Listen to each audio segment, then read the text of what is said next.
I do enjoy, like, I think Brandy's a good newbie. I want to see a little bit more of Brandy on this show. Dr. Mimi annoyed me this week.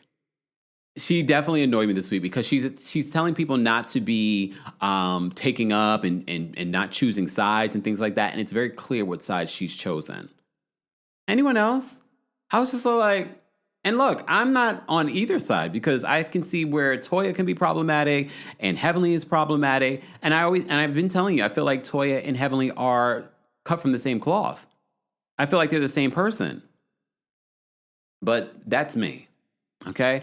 Let me open up my notes. And as I'm doing that, reminder, don't forget the Kempire After Dark live show returns March 13th. Can you believe it's like a month and like 2 weeks away? If you haven't gotten your tickets yet, and you're in the tri-state area, if you're in DC, Philly, Atlanta, or anywhere else in the United States, or even Europe, we've had people fly in from Canada and Europe.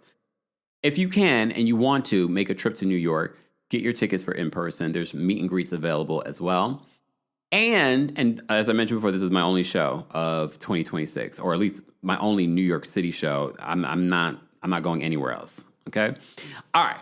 The other thing I wanted to mention is that there's a live stream option. So no matter where you are in the world, you have the live stream option. You'll be able to see the show. If you think the show is like anything that you see here on YouTube, it's not. It's not. For those that have watched the live stream before, attended the show, let the people know it's not the same type of show. It is definitely not the same type of show. So get your tickets today. Ticket information will be available in the description. Nicole says, Dr. Mimi gets on my last nerve. Yvette says, sorry, Kempire. I like Mimi. I liked Mimi too. I didn't like her this week, though. I like Mimi too, but I didn't like her this week. Angel says, I'll be virtual attendance. Thank you. All right. Let me see. Dion says, I like that Mimi challenges Toya. I liked that originally. I just didn't like it in this week's episode because it feels like she's being team Dr. Heavenly. I don't like that they are placating and babying Dr. Heavenly. Dr. Heavenly is a 50-something-year-old woman.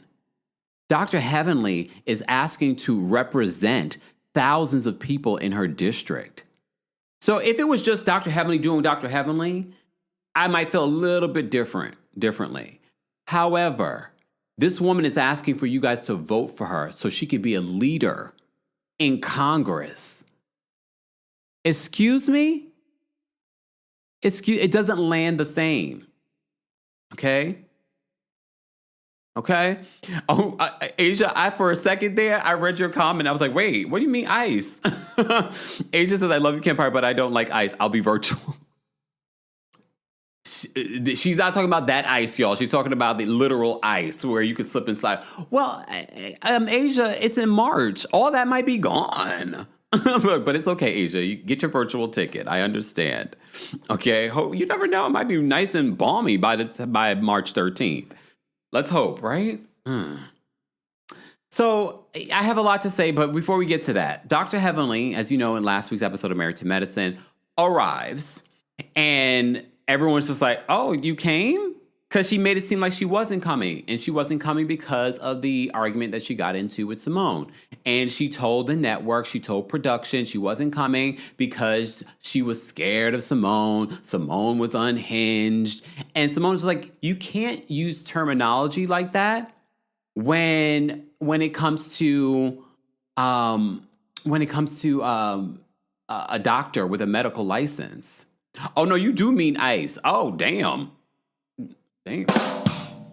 Oh, Asia. I understand that too. I really thought you meant the ice because literally that's what we're dealing with is snow and ice right now. But yeah. RC says, me either, Kempire. I'm with you all the way regarding Dr. Mimi. She's all the way wrong with her team Dr. Heavenly BS.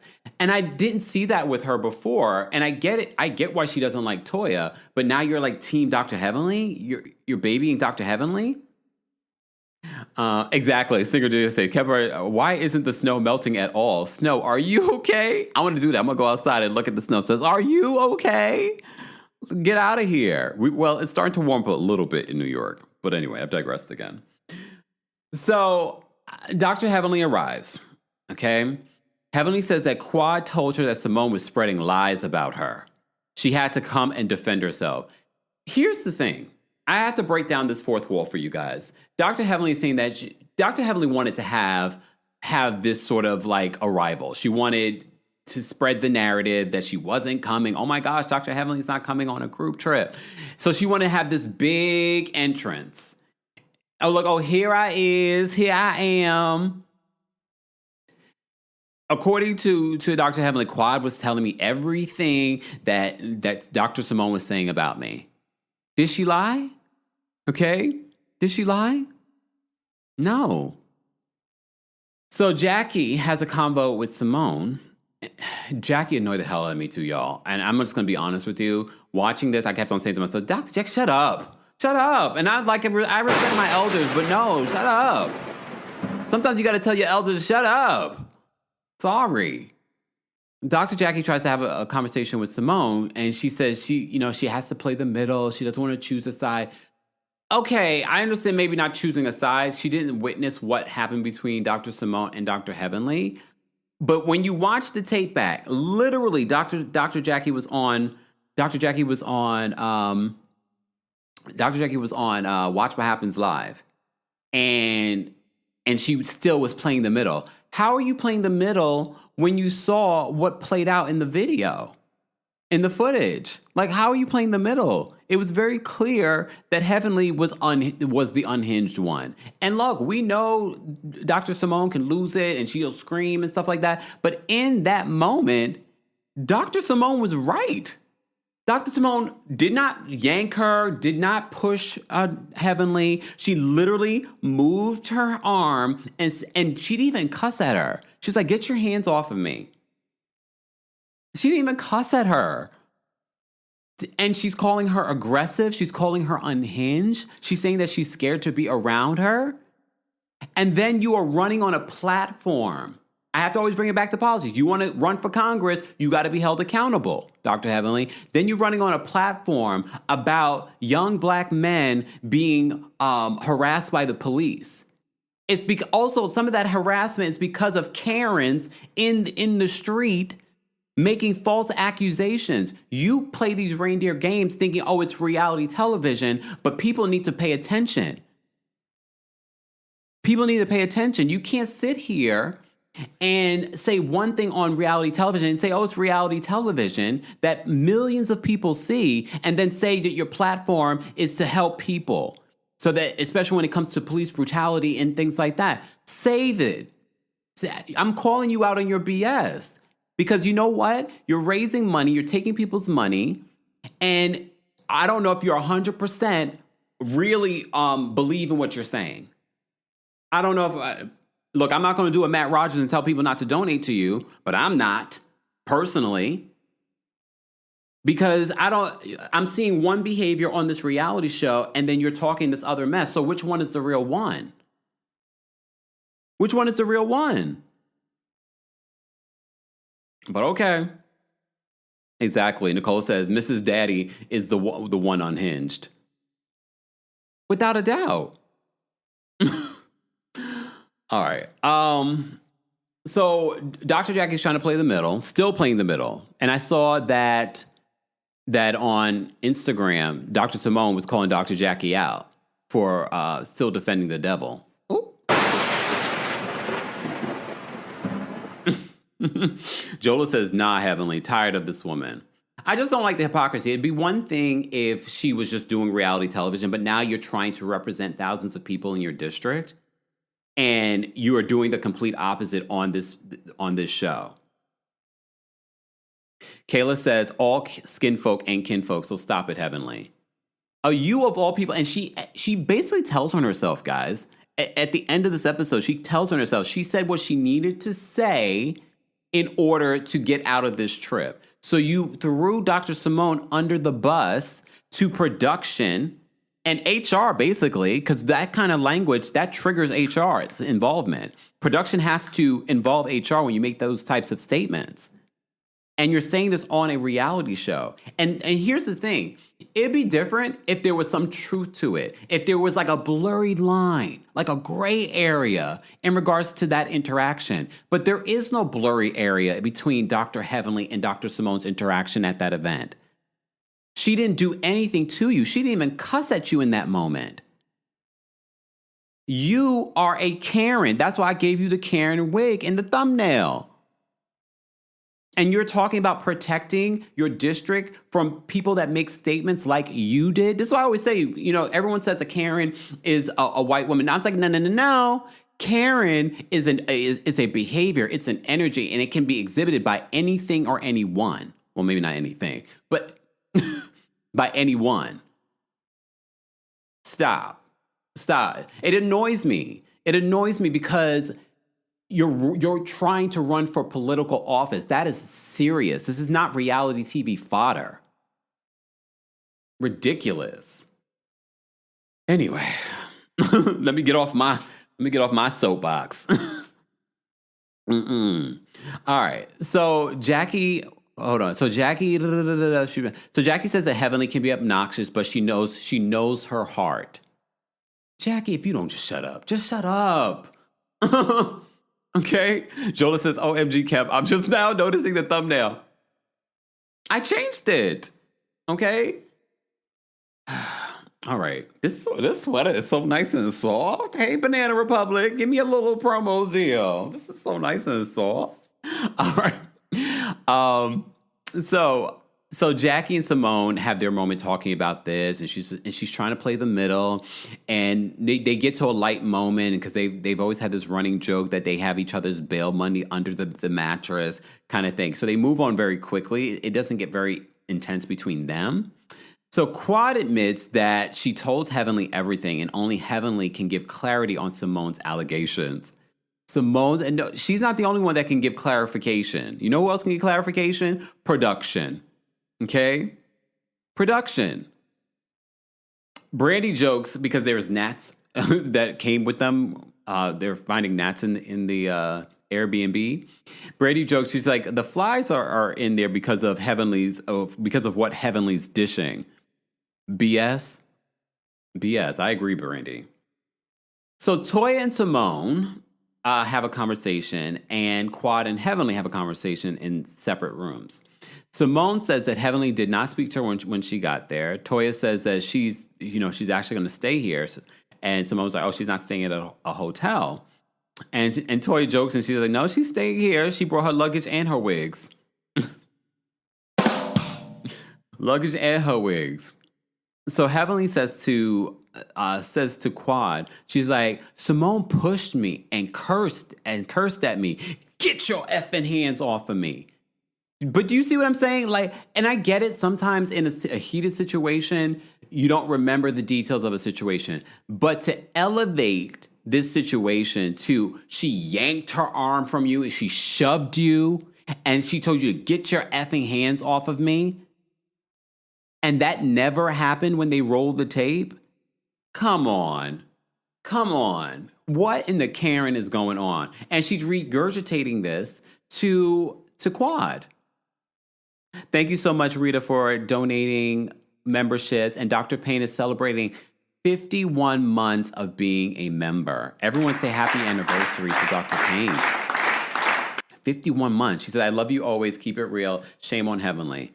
I just find it so annoying, especially when you're trying to represent people, your district. And I get it. Everyone's like, look who's president. But we shouldn't be normalizing problematic people from reality television. You see what that has brought us. So we shouldn't be regurgitating that. And I will say, and I've said this countless times, I've definitely seen growth in regards to Heavenly talking about the issues and things like that. But part of me is like, which one is real? Is she turning up for reality television, or is she really a person that cares about the people in her district? I don't know. Well, see, S. Sweeney says Heavenly is confusing her constituents. Jackie and the other peacemakers are fake for cameras to be on them. Simone may be loud, but she will let you know how she really feels honestly, and stick to it generally. I was Team Simone. In this one. I'm not usually Team Simone. I probably won't be next week, but I'm Team Simone this week. Just Chillin' says Banana Republic is still around. Yes. And thriving. They don't call themselves Banana Republic anymore, though. They call them BR. I shop there all the time. I love me a BR thing. Come on, BR sponsorship. All right, give me a little BR sponsorship. All right. All right, let me say thank you. Thank you, Dina Cole, for the super chat and for being a member. Beautiful photos. Skin is skinning. Dina Cole says, hey, Camp, hey, chat, this edited wig on Heavenly is sending me. I know it would send you guys. Just saying. I mean, honestly, I stand 10 toes down. That's what I feel like she's doing and being a Karen. The Truth, thank you so much for the super chat. The Truth says, Jackie judges Heavenly based on how she treats her and not on how she treats everybody else. She is not a real friend to Dr. Simone. And I don't think that friendship is real anymore. I think that friendship has changed ever since Dr. Jackie has aligned herself with Dr. Heavenly. Hey, Dr. Payne, thank you for the super chat. Dr. Payne says, just hush up, Dr. Wacky. I meant Jackie. I have to say, every time she speaks and she's trying to be a peacemaker, I get so frustrated. I'm just like, no, Dr. Jackie. Stay out of this. Stay out of this. Two Foxy says, wait, what did you say? Oh, BR is expensive. No, it's not. Go to the outlet. There's so many outlet stores. Go to the outlet. You can find some good deals. The regular store, yeah, is expensive. But the outlets, you can find some stuff at the outlets that were once in the store. Oh, Mimi says, I'm rocking a vintage BR bag right now. I just bought one of their totes, and I never usually, I'm going to rock it come the summer. But I bought this really like almost denim looking tote, and it was cheap because, you know, a lot of these totes are expensive. And I was like, this is not bad. Thank you so much, Tiara. Tiara says, Kemp, loved you on Morally Corrupt. Yes, guys, I was on the Morally Corrupt podcast. If you're in YouTube, I've pinned the link to the Spotify link. So be sure to check that out. Let me say thank you at another super chat. M Low Flow. Thank you for being a member for the super chat. When I first heard that Heavenly was running for office, I immediately did not have faith in her because of her toxic behavior. What she exhibits is not a good representation for a politician or just a good human being. You know what I mean? And look, and I've said this countless times, I feel she was sort of changing my view on her based on how she was conducting herself recently. But I'm just like, no, this is who you are. This is who you've shown us that you are since season 2. And that has not changed. So I'm going to believe a pattern of behavior before I believe this new politician that you're giving us. Old Navy's not, look, we take such sidebars. Old Navy's not cheap anymore? I haven't been in an Old Navy. I'm not a big Old Navy fan. Like, I'd much rather go into a Gap than, I mean, they're all the same company. But you're right. Old Navy used to be really cheap, but they're not cheap anymore? Not Cecil's Caretaker. You guys are a mess. Stinky Lulu says, Kempire being Team Simone only this week. I'm really not Team anyone. I'm Team me. I don't know these people. Don't care to know these people.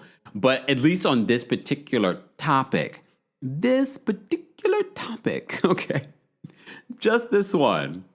Just this particular topic.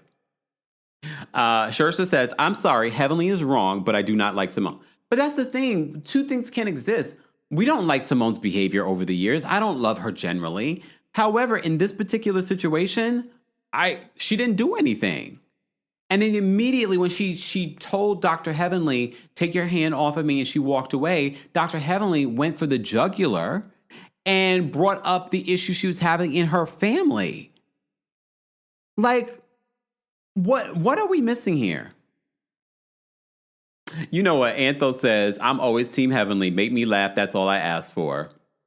And I'm sure you're not living in her district and you won't be voting for her. Okay, but if she lives in your district and that's who was representing you, I bet you'd be mad about it. Just saying. All right, let's move on. Heavenly kept on saying to Quad that Simone was unhinged. She keeps saying that. All right. Then they have this scene with Cecil and the boys. And I know we get frustrated that they call them the boys. These are men that are in their mid-20s and graduated college. Okay? So he sits the boys down, because they keep referring to them as the boys. I guess, they're kids. They're going to always refer to them as the boys. Cecil tells the boys that Simone doesn't feel appreciated by her family and that they won't have enough money for when it comes time to retire. Anthony says, correct, Kemp. I know. I get it.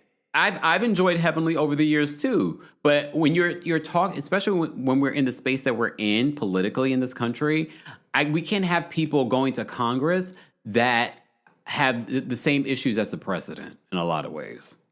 Okay.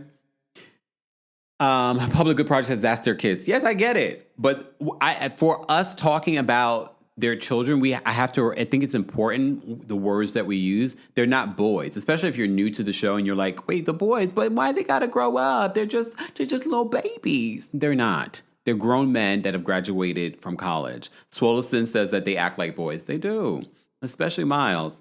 Woo, woo, woo. Do I still have the picture of Miles and the damn pasta in the tray with the plastic and the paper still on it? Please hold. I'm sure I didn't take it. Nope, I didn't get rid of it. It's still here. Ew. Oh my gosh. I wonder if this is going to come up at the reunion.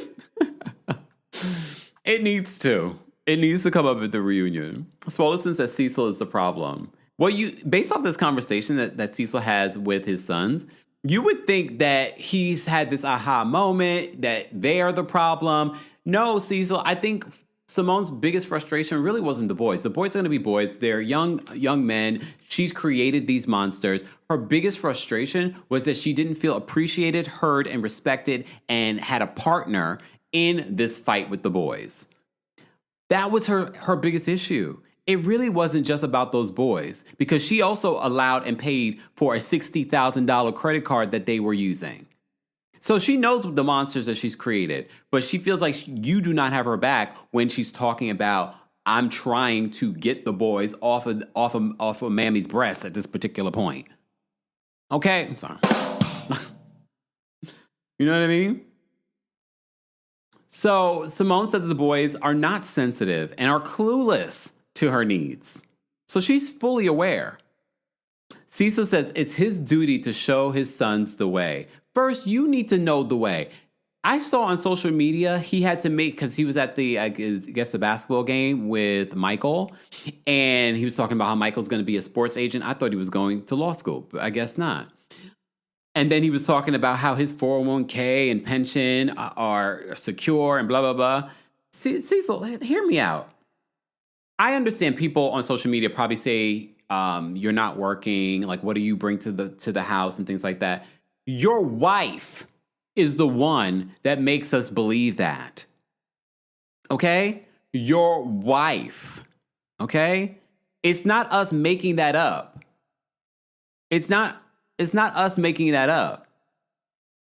Your wife has said that she feels like she's taking care of all of you guys, and that she has the lion's share of bringing in the funds in the home. She has said that. Part of me wonders if this is just a storyline. Because honestly, based off of what we saw in the beginning of this season, to me, this was enough. I'm like, y'all need to get a divorce. Okay? Y'all need to get a divorce. Public Good Project says you can specialize in sports management contracts after law school. Oh, well, maybe that's what he meant. I don't know. He said agent. Okay. But here we go. Soka says that Cecil is her third son. Well, guys, keep liking the video if you haven't already. Jay, thank you so much for the super chat. Jay says, yeah, when they played the flashback, it wasn't flashing back. Look, it wasn't flashbacking in Heavenly's favor. Yeah, and look, I get it. Sometimes you don't remember the details of things, but for you to add so much sauce on a situation makes me go, okay. All right. Teresa says that Simone has outgrown Cecil. Yeah. Above It All says, I've never been a Simone fan, but I can understand her pain and frustration with Cecil. And that's the thing. The frustration is with Cecil. It's the frustration, I guess, I think a lot of parents have frustration with their kids, taking care of their kids and things like that. But I feel like the frustration really stemmed from him not supporting her in that moment. But he wants to sit down and have a scene with his kids. But okay. Oh, Angel says it's weaponized incompetence. Cecil is deflecting and refuses to accept that he is the problem. Yeah. But he's going to have the scene with the kids and make it seem like they're part of the problem. No, you need to have a conversation with yourself, and the next time when you are meeting with the boys, that you have her back, as opposed to, oh, we need to show more appreciation to mom. Okay. Mm-mm-mm-mm. Cecil says that 70% of his fights with Simone is because of the boys. He's like, he is not taking any ownership at all. At all. But look, in reality, let's just play for our devil's advocate here. Let's play Heavenly's advocate here. Some of y'all are dealing with men very much like Cecil at home that don't take ownership, that don't have your back when your boys or your children are using you against each other, basically. So then there's that. All right. So then they have this small scene with Mimi and Steve. Dr. Mimi checks in with Steve, and Steve is at home taking care of both the kids. As you know, they have a son with autism.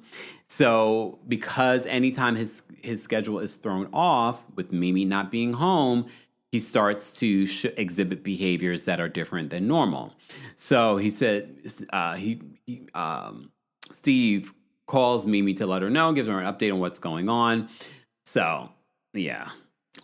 And I can only imagine she probably also feels guilty in regards to that as well. Okay? Let's see some of your comments. The truth. Oh, I got a shimmy $50. Okay. Shimmy. Thank you, The Truth, for the super chat. $50 super chat. Is Heavenly jealous of Simone? She told Simone, you won't win against me. My husband is a doctor. Is she competing with Simone? Because remember, she said all kinds of nasty things to Simone in that moment. And all Simone did was says, I'm not taking a picture with you. Get your hands off of me.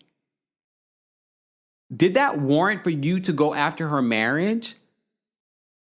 The Truth says that is Heavenly jealous of Simone? She told Simone, you won't win against me. My husband is a doctor. Is she competing with Simone? Curtis is unemployed, but she never targets him.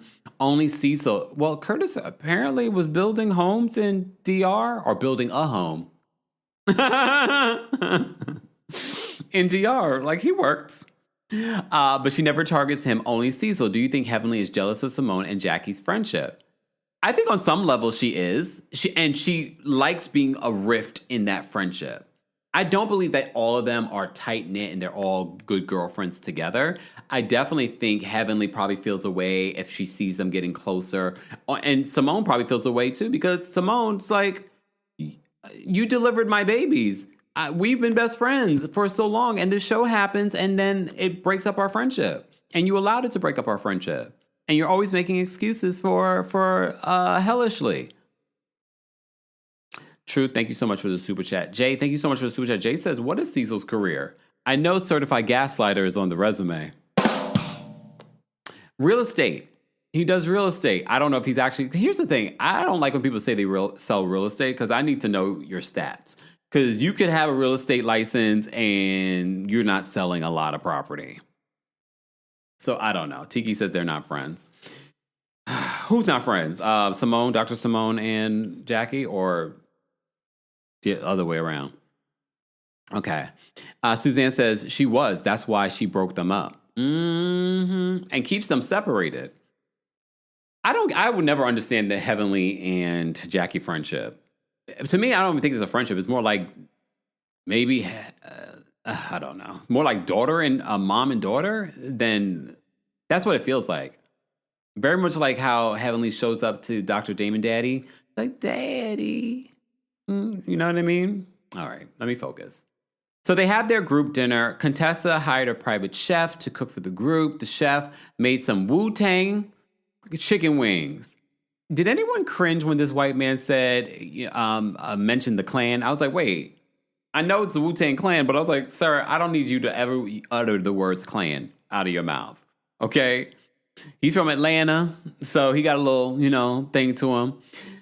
So, of course, you're sitting at dinner, and they end up talking about some of the issues. Heavenly claims that she wanted to get her head together before coming on the trip, so that's why she didn't come down with them. Contessa thought she just didn't want to be on the plane with Simone. Heavenly wanted to have an entrance. You know what I mean? So Heavenly says that Simone was mind you, she's still saying this. She says that Simone was unhinged and aggressive. She claims that Simone shoved her. Simone says it's on camera. So they flash back and they show it again. And you see that Dr. Simone did not shove Heavenly. She literally took Heavenly's arm from around her, not aggressively either, because you could do that too aggressively. She didn't do it aggressively, and she didn't even cuss her. She said, "Get your hands off of me." Okay?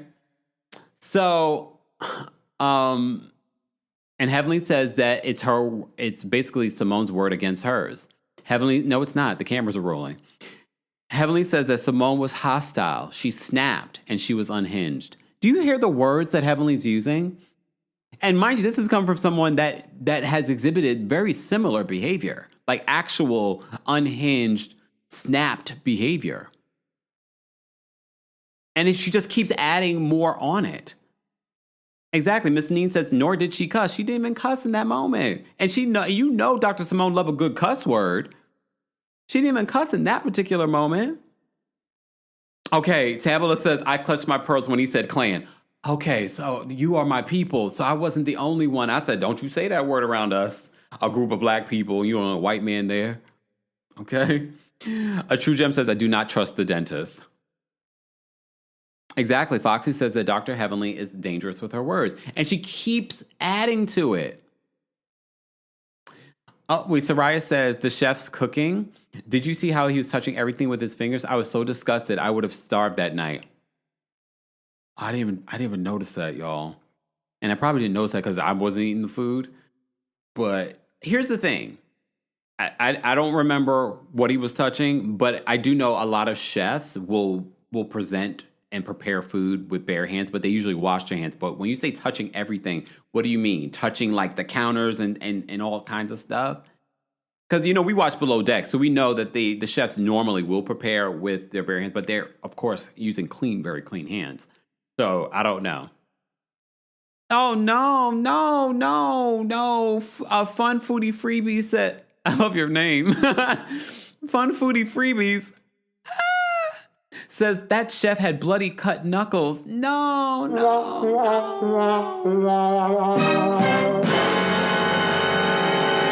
Then he should not be doing that. No, he should not be doing that. Bloody knuckles.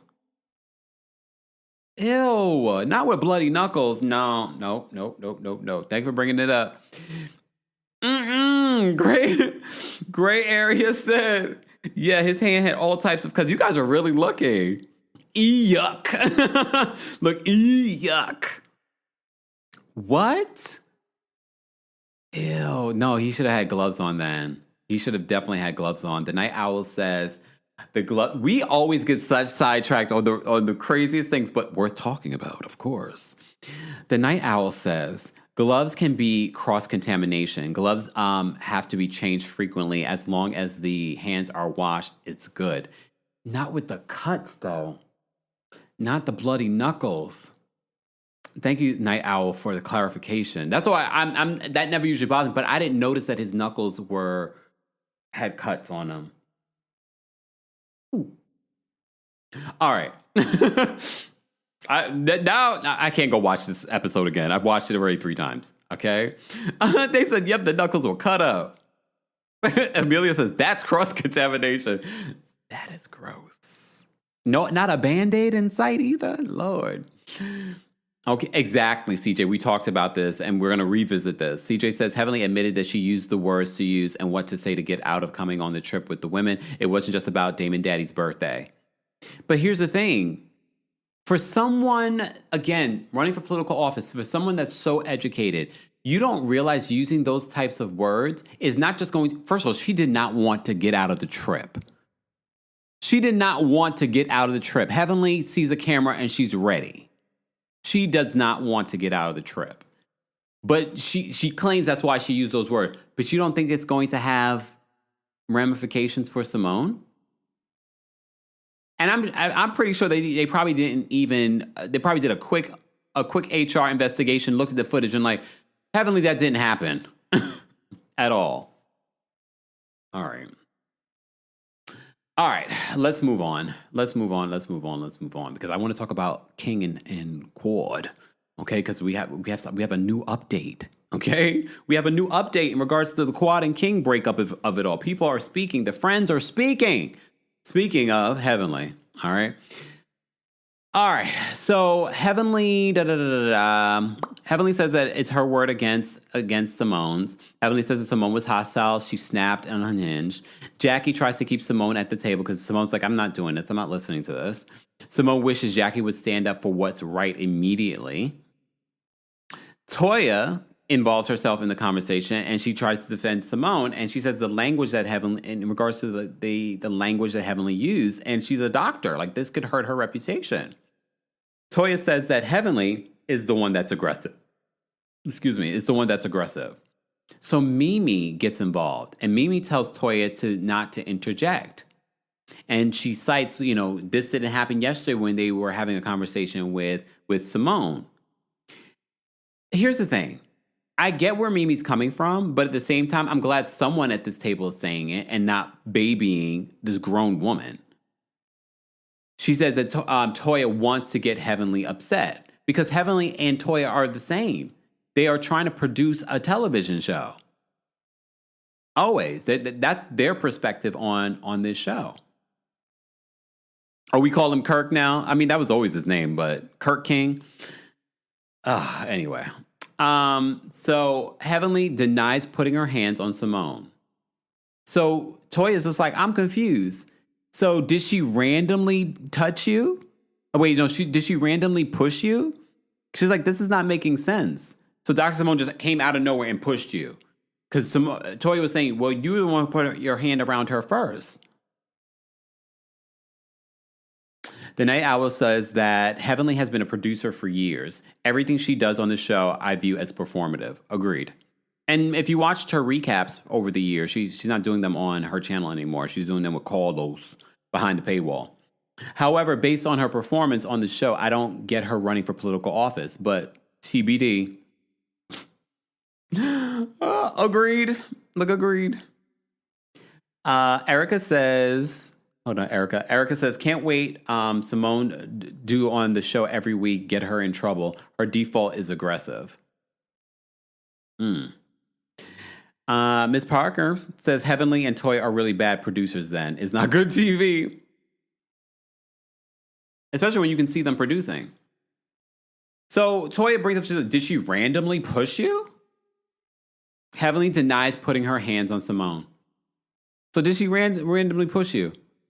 Mimi tries to defend Heavenly and says that Toya is poking and provoking. This is where I was getting annoyed with Mimi because it was very clear what she was doing here. You weren't really trying to resolve anything. You were really trying to baby Dr. Heavenly in this moment. And you didn't want Toya to say anything or get involved.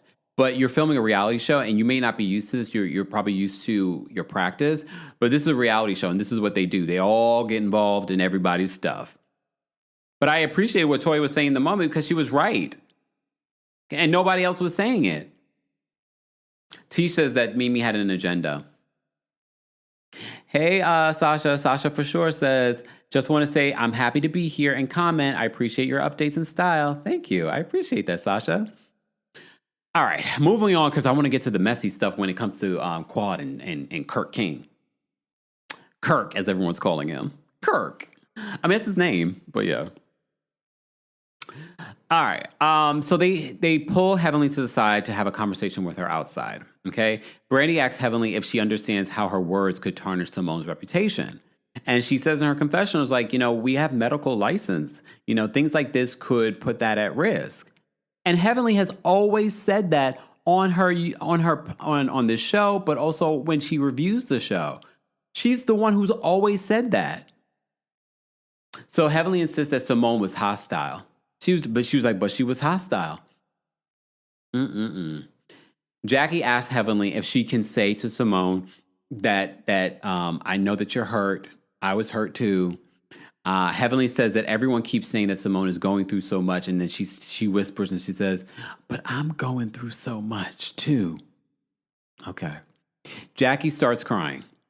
Jackie Luther King Jr. starts crying and says, "Heavenly, you're big enough to say you're sorry and mean it.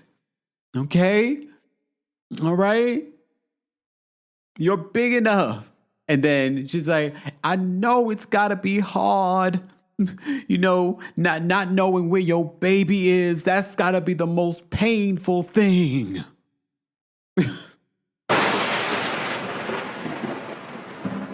I'm not saying that it's not. I'm not insensitive to it, that's not the real issue. But I cannot with Dr. Jackie in this moment. I can't take her seriously. Everyone is babying Dr. Heavenly in this moment. I'm just like, Miss Dr. Jane Pittman, as Dina said. She's like, I know it's got to be hard not knowing where your baby is. I'm like, oh, is that what we're doing right now? Okay. And then performative, Dr. Heavenly, Quad comes over. She's like, what's going on? Why is she crying? She's like, we're having a breakthrough moment, Quad. She's having a breakthrough. She's having a breakthrough, and this is having. Did y'all see a tear? Maybe you saw a tear. Maybe she was able to squeeze a little tear out of that beady little eye. Okay? Oh, my goodness. So they go inside. Contessa don't care about none of this. Contessa's like, I am the hostess with the mostest. Let's play a game. So they play Pop the Balloon game, where you pop the balloon where it's most relevant for the person most relevant for that person. The statement is most relevant for that person. So always checking the energy of the group, but never their own. So Jackie pops Toya's. I mean, I feel like that would pop Dr. Jackie's, but okay. Breaks the sound barrier, so Brady pops Dr. Simone's. Yes, we can agree with that. Plays the victim, so Heavenly pops Simone's balloon. Heavenly. They should have popped all of your balloons for that one. Okay? Dresses the best in the group. Toya's like, it's so good that you guys have high self-esteem, because she feels like she's the best dressed in this group. Okay? Okay. What else happens here? Treats friends like they're patients, and then they all say that's Dr. Mimi. Which I'm not surprised when you're a psychiatrist, but I'm not feeling Dr. Mimi these last couple of episodes, y'all. Because I don't feel like she is being impartial. I really don't. Doesn't make time for the friend group. We all knew that was going to be Quad. If I could be there, I'd be like, Quad. Doesn't make time for the friend group. All right, so the next day, let's fast forward. The next day, they go by the pool. Toya says that Mimi is counting her drinks, and they flash back to all the times that Mimi was bringing up the drinks. Here's the thing, and I think that's what people view of me, as someone that doesn't drink, but I don't say anything about people's drinking. I never comment on, oh, that's another drink. Like, I'm not making that. I feel like when you're the person not drinking, people feel self-conscious.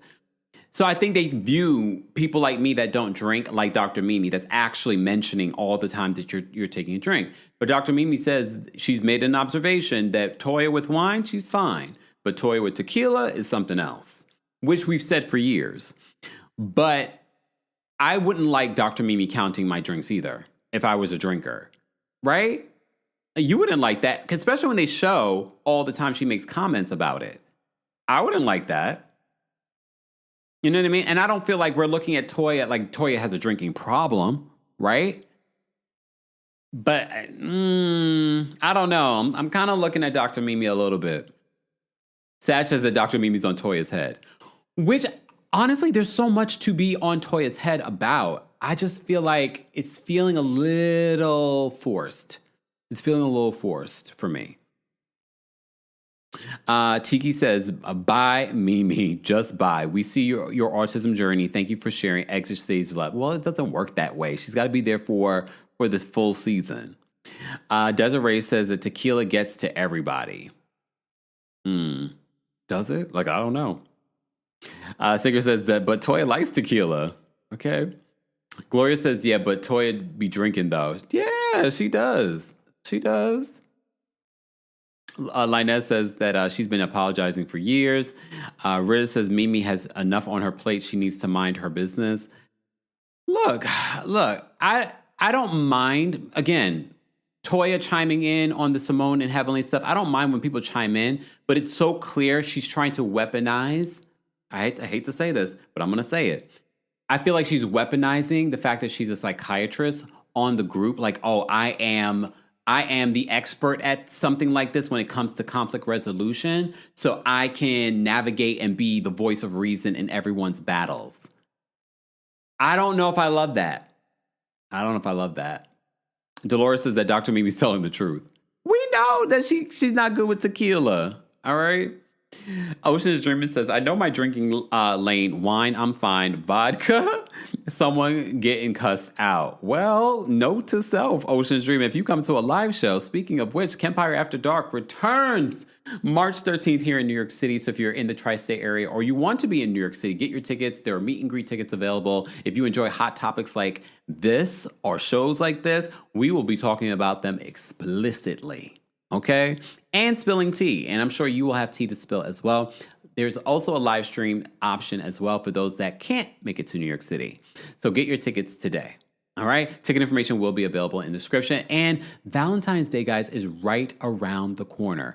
Have you gotten your Valentine's Day gifts yet? Well, why not Rose Forever? Valentine's Day is literally 2 weeks away. Have you gotten your roses yet for the person that you love? And if you haven't, this is your reminder. You probably didn't even realize that Valentine's Day was right around the corner. You were probably ignoring all the Valentine's Day merch and things like that just literally came out while it was still the holidays. Well, I'm here to remind you. We have partnered with our friends over at Rose Forever yet again. This is probably our umpteenth year of working with them. And these roses that I'm holding in my hand are from a year ago. And I wish you could smell this through the screen. They still smell like roses, and they are. These are real roses that will last you up to a year. Our friends over at Rose Forever don't just sell roses, though. You can get roses, you can get hydrangeas, but also for those that want other roses other than red, even though it's traditional, maybe you want purple, maybe you want pink, maybe you want white, maybe you want blue. There are colors for you. But now Rose Forever also has candles and delicious, big, huge candles. And we're back. Look how, in comparison to my head, look how big this candle is. And there's so many delicious flavors for you. So if there's something that you wanted to get for yourself or someone you love or just someone you appreciate and you were thinking of an idea of something that is actually long lasting, get you something from Rose Forever. And of course, we've gotten you covered with a discount. Be sure to check out our discount code and our special link available in the description. Time is running out. Literally, after this week, there will only be 2 weeks. And you want to keep enough time for delivery. And delivery is really good with our friends over at Rose Forever as well.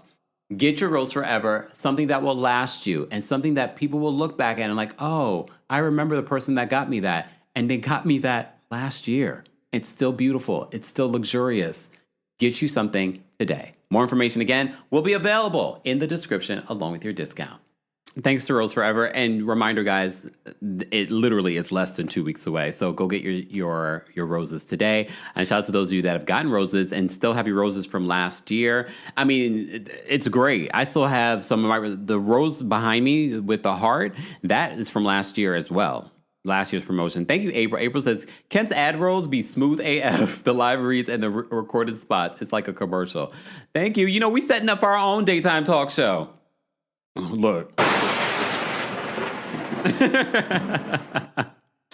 What did they think you said? Oh, maybe they thought you said ASS. It's okay. Nightbot is automated. So I did save a couple of your comments that I saw some of you guys saying. Nika says that Mimi doesn't like Toya, and it's clear as day Mimi is kind of annoying. And look, and we're not huge fans of Toya either. Don't get us wrong. Neka. Hey, Neka. Neka said, beautiful photo, Neka. Neka says that I like Dr. Mimi, and I like that she uses her skill set on these girls. I want her to give a diagnosis, too. Well, I don't think that's ethically something that she can do, but I hear you. Paging Dr. Shanda. She says, I feel like production is encouraging Dr. Mimi to play that role. I could see that as well. A lot of what you see from these ladies on reality or just reality TV stars is producer driven. Mr. Melon Magic says Mimi hasn't seen it for Toya since she kicked her out of the house, kicked her out and called her a B, which I could understand. But don't try and weaponize your skill set like you're doing it because you're a psychiatrist and not because you don't like me. Do you see where I'm getting? Where I say that is sort of weaponizing her skill set in a way to make it seem like, oh, I'm coming from an impartial place, but she really isn't.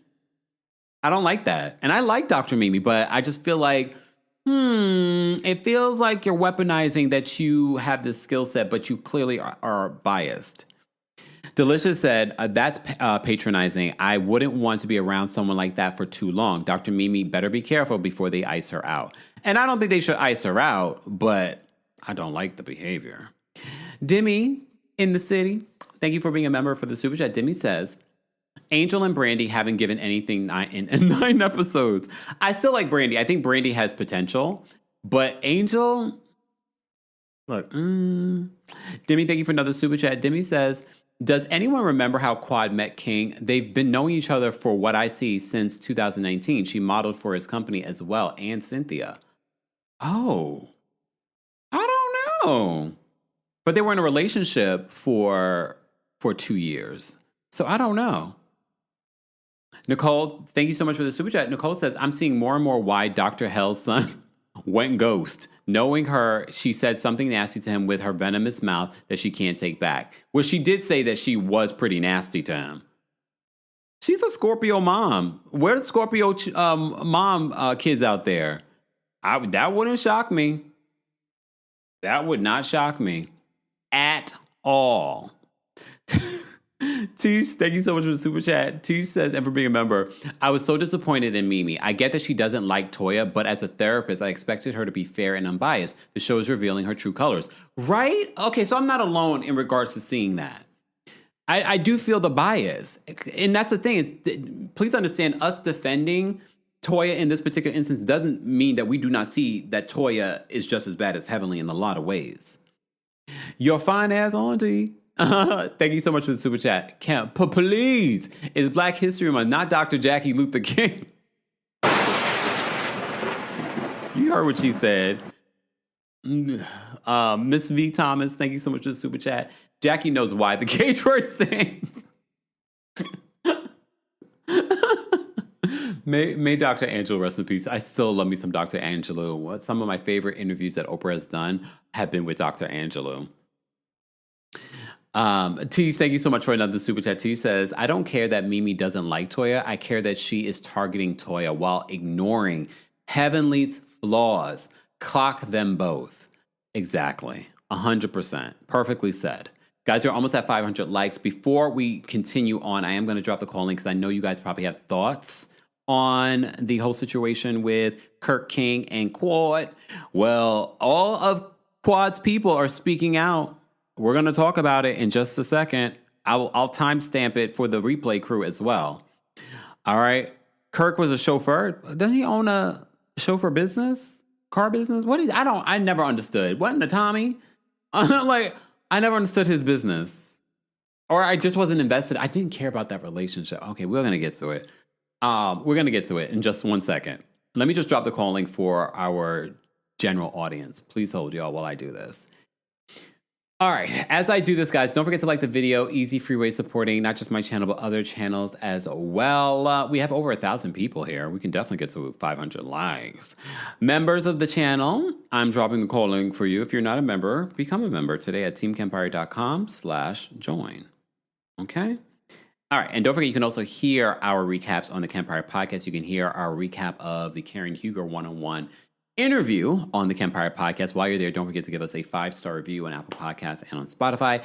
And speaking of podcasts, I dropped by Rachel Lindsay's Morally Corrupt podcast yesterday, and you can hear it right now on Spotify. So be sure to check that out and let me know your thoughts.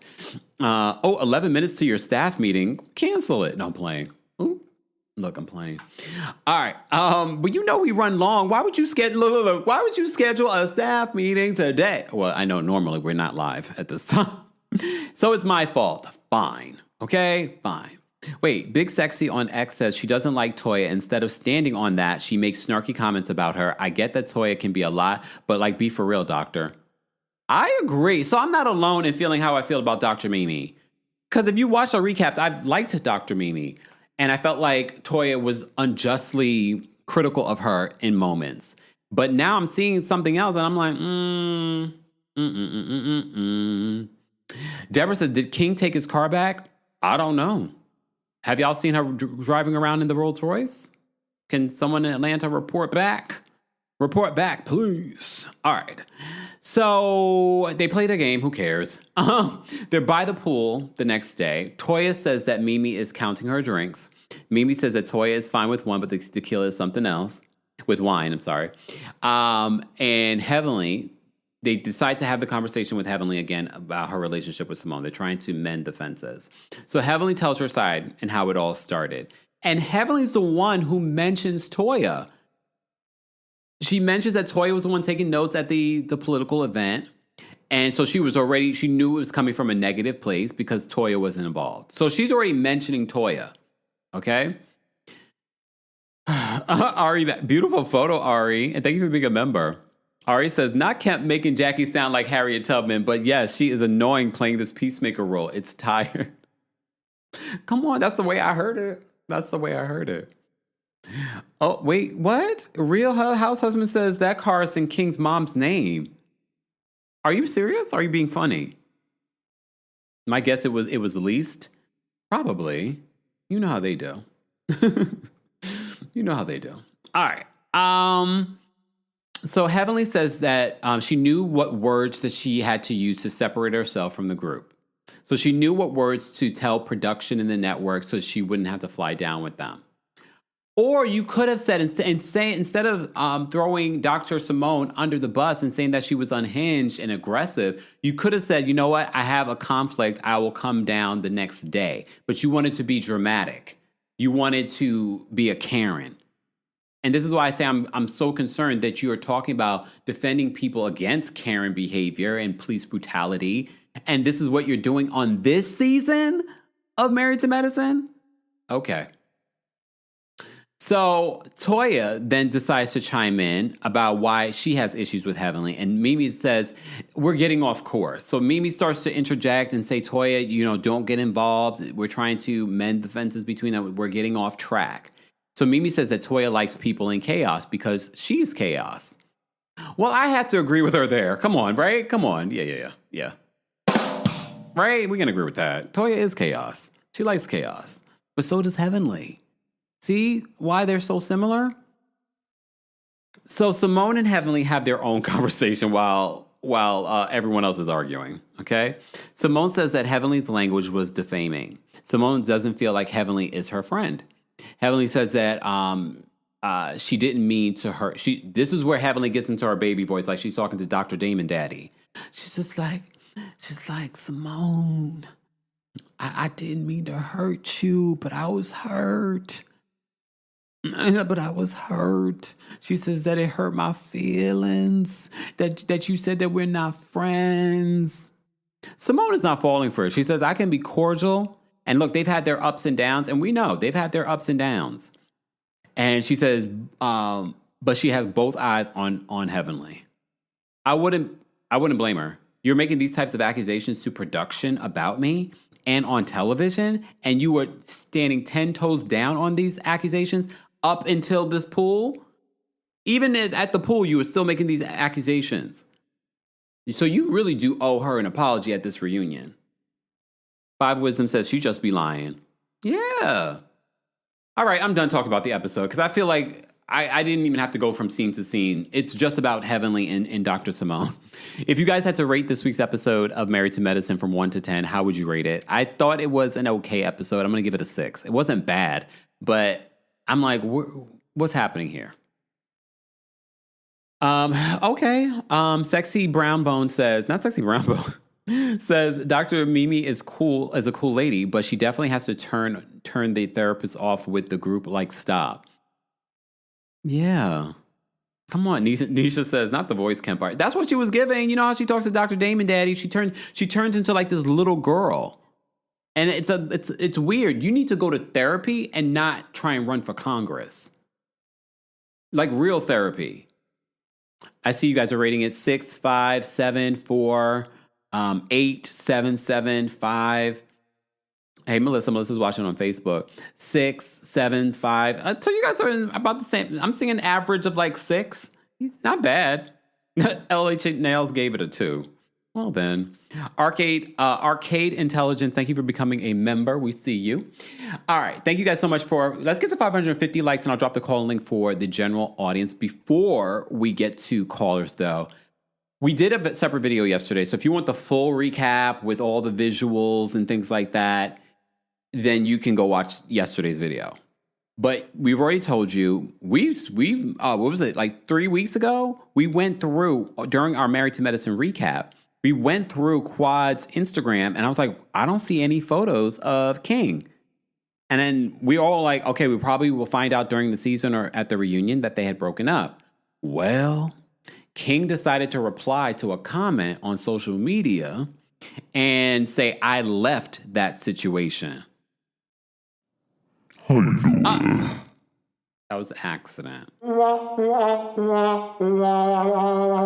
said, I left that situation. And then when someone says, oh, Quad's a lucky girl, he was like, I guess the luck ran out. And you guys have said week after week, you don't like the way that he speaks to her or how he treats her. And I said, I don't know. We're watching an edited show, blah, blah, blah. And then I saw those comments unedited. And I said, here we go. You guys were right. I was less than right. I wasn't wrong. I was less than right. I need to put that on a t-shirt, right? Less than right. Not wrong. Less than right. Yes. Would you guys get that? Would you guys get that? Okay. Less than right. Who else is less than right over here? Okay. He left that situation. First of all, he had to let us know that he was the one that left her. Then he called it a situation. I was like, okay. So yesterday, Quad, in a statement to TMZ, confirmed that they mutually ended their relationship. Okay? And that ended in 2025. Well, Dr. Heavenly decided to weigh in on Carlos King's Patreon. Okay? Let me play it for you because I have it here. Know for a fact he was trying to get back with Quad just not too terribly long ago. Quad and King have officially broken up. King alluded to this yesterday. He posted an image on him on Instagram. One of the images, he was shirtless. Somebody in the comments said, just too handsome. Quad is a lucky woman. King responded, luck ran out. Then another person stated, I don't think they together anymore. King responded, I can confirm that I left that situation. Dr. Heavenly, what are your thoughts on this? Because I remember weeks ago, the fans were attacking King online, and I asked you about it, and you talked about your growth when it comes to not speaking on people's relationships who are your real friends. And you said, I'm Team Quad, she's my friend, and out of respect to Quad, I will not speak on it. Did you know then that's something that they were broken up? Quad is my friend. I love my friend, but I will speak on it today because it's over with. How convenient. We've been new. Like, they've been broken up for months, Carlos. They have been broken up for months. I just think that Quad is a classy lady, the way that she ended it, the way that she left that statement. I think that she's a stand-up girl, and I think that's how it should have happened. They're not married. And to me, for a man to come up under the comments, to me, you're attention-seeking. Meaning that that's not the way you do things. And I know for a fact he was trying to get back with Quad just not too terribly long ago. So my thing is this.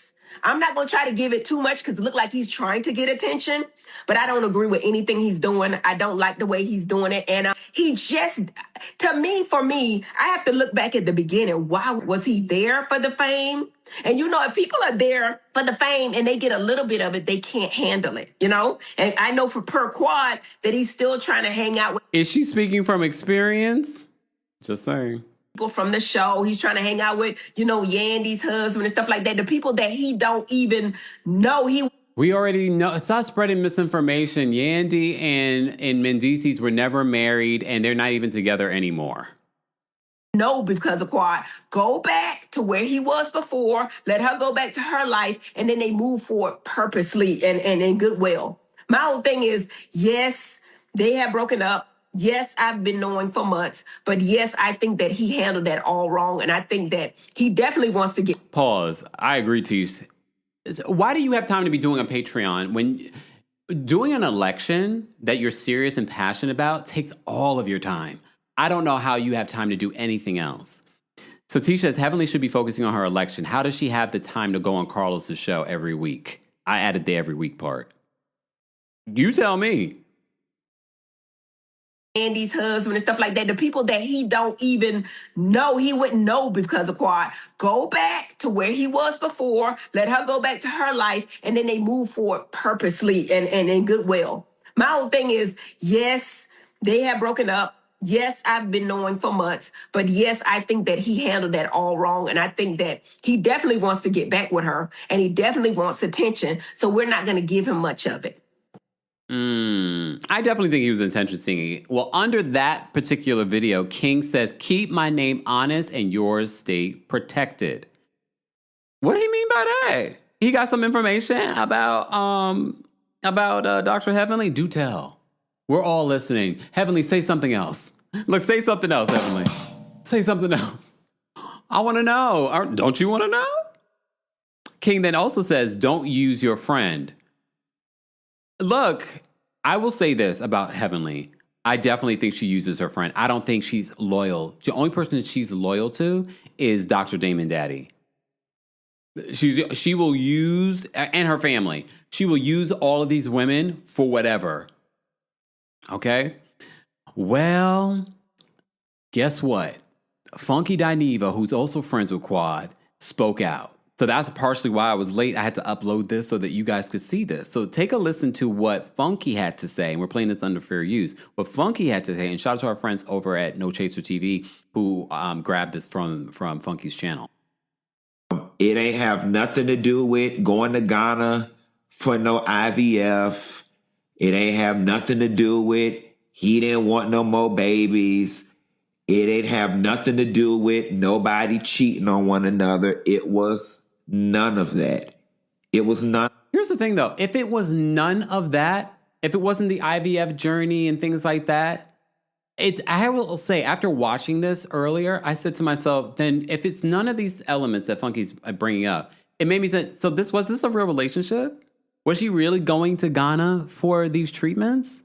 Or maybe she was really on this IVF journey, but it was really just for herself. It really wasn't to involve him. It makes me wonder. But okay, let me keep going. Of that, it was none of that. Honestly and truthfully,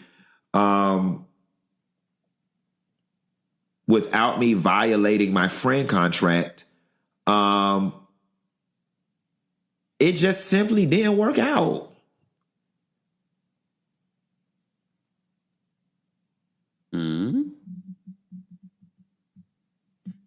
It just, that's literally what it boils down to, guys. And I know y'all wanted to be some tea and y'all wanted to be some great, salacious, whatever. And honestly and truthfully, that's none of it. It just simply didn't work out. I don't know. Do we want it to be some tea? I don't think there is any tea when it comes to this relationship being over. I mean, maybe the internet is speculating on why it ended. I think it's very obvious why this ended. We've seen their relationship on this show, be it real, fake, or they didn't seem like a match at all, which is why we were shocked that you're talking about have a baby with each other. You can't even figure out if you're going to live with each other. Exactly. Five Wisdom says, who is y'all? Well, he's speaking to his audience. I'm not sure what Funky's audience was saying in the chat, but I honestly didn't think cheating. I basically thought maybe it was the IVF journey put a strain on their relationship, if it was a real relationship. But now after hearing this, I'm not sure if this was a real relationship. Funky's not done though. After a few years, after getting to know each other better, you start to realize, oh, I don't think I like you as much as I did. or I don't like that aspect of you, or yeah, I don't know if I can deal with this long term. And that's what it was for both of them or whatever. So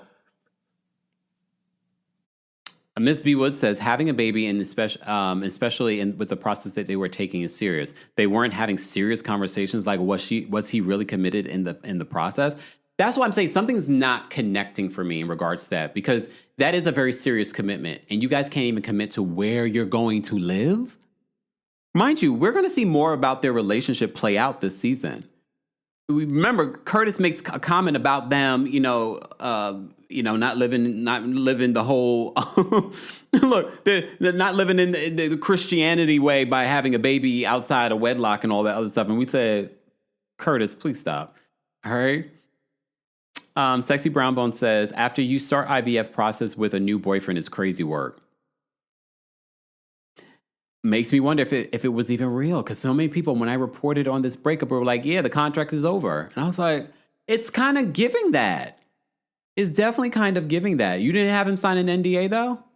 Just saying. there's no scandal. There's no tea. I hate that some of y'all, and I'm going to take up for her because she my friend, those of y'all who don't like Quad, y'all just be wanting to see that girl do bad so much. He ain't never like her.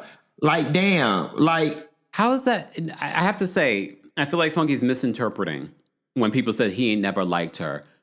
First of all, Quad, beautiful, smart, has her own money, however way she's been able to amass what she's been able to amass.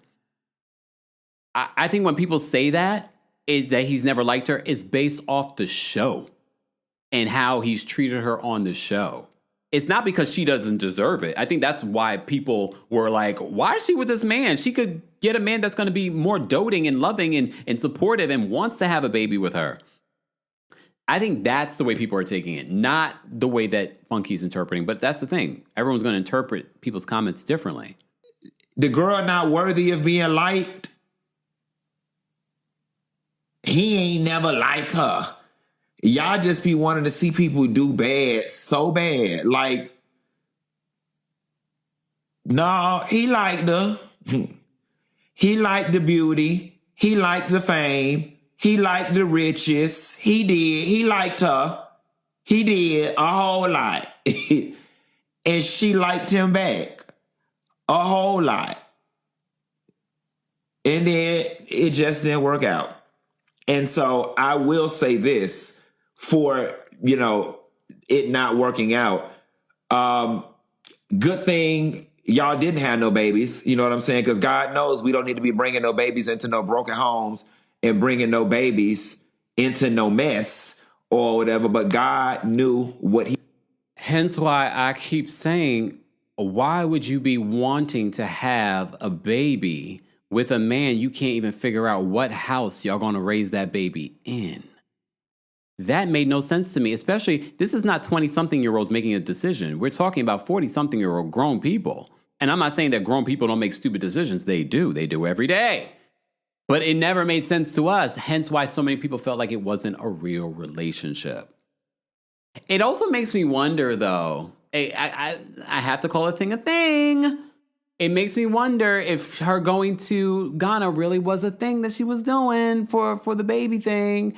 Because the other elements, like you have Dr. Jack here, and I get it, could be probably a little bit, I can't imagine that either, because the flight alone, like, I don't know if I believe it. I don't know if I believe it anymore, y'all.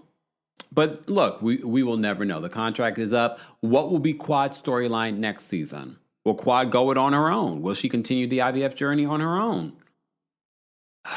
I think Quad would be a fantastic mother, though. We've seen Quad with her nieces and nephews. I think she would be a fantastic mother. So if that's really what she wants, I would much rather her do it on her own anyway.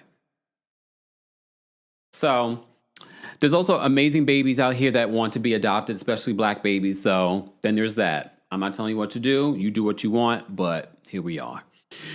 All right, that's the update. That's the update in regards to Quad and King's relationship being over. We're going to see their relationship play out more during this season. So it will probably be eye-opening Maybe in the reverse in regards to like, oh no, they really were in a relationship.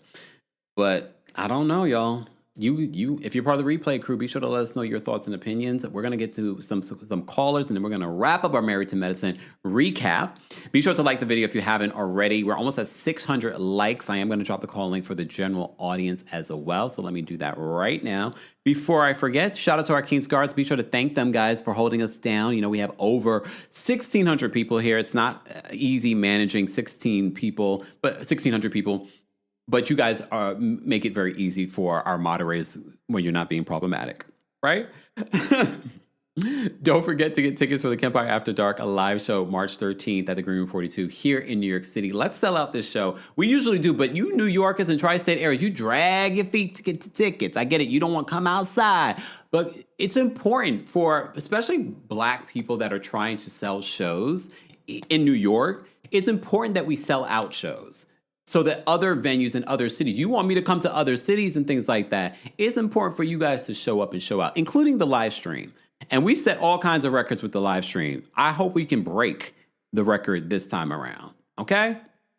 Get your tickets today. Ticket information will be available in the description. Singer DST says, Kempire, I rate your Jackie Luther King Jr. voice 10s across the board. Thank you.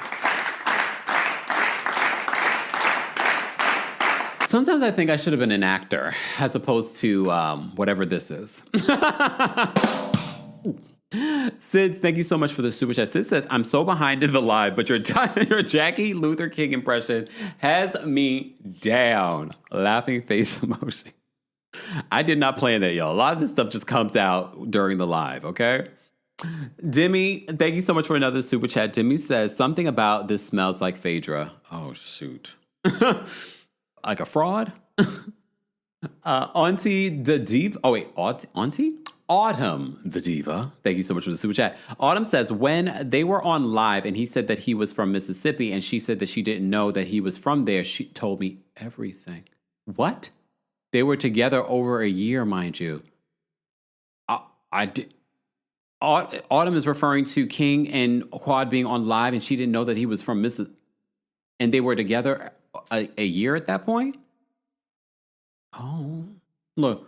Oh, oh, thank you for that. Millie, thank you so much for the super chat.